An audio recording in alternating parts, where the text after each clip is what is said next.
if someone calls me and says someone in my family has passed away, the first thing I'm going to ask is, we already know who the next of kin is. The next of kin is the next person, next relative. If they don't have a spouse and their parents are not living, then it's the children are the next of kin. And so the first thing we're asking is, what do we want to do from a funeral home perspective? Do we already know who to call? Do we need to call around? Do we need recommendations?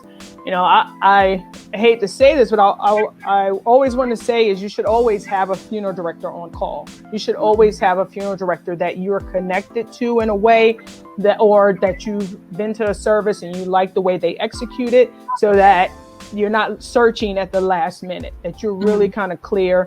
What I found in Philadelphia is interesting is most people go with funeral homes in their neighborhood. So, if you're in South Philly, you go to South Philly, funeral home.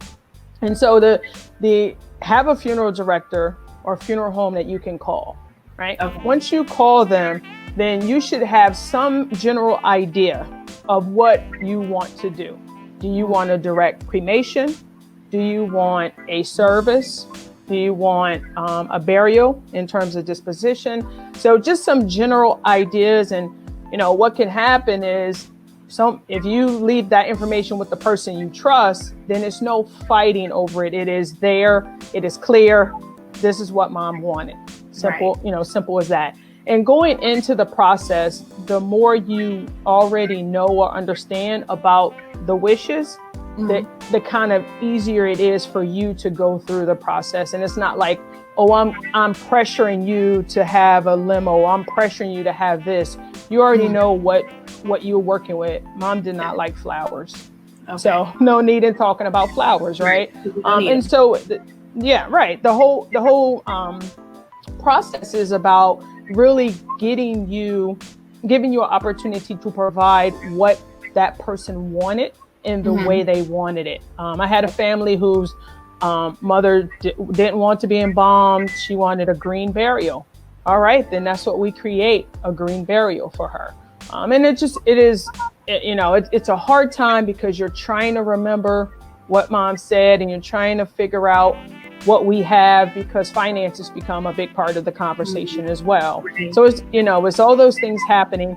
The one thing I'll say is, at the point where you have to call a funeral director, get the family together and have a discussion together about what you want to do.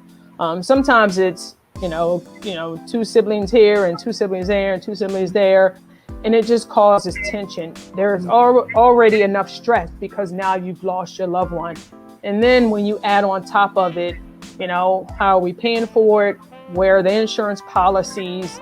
All of these other things, that it compounds it, and it makes it very difficult, for the family to get through it. And it makes grieving even harder, because now I'm grieving and then I have to fight these other battles. And so, it makes it difficult.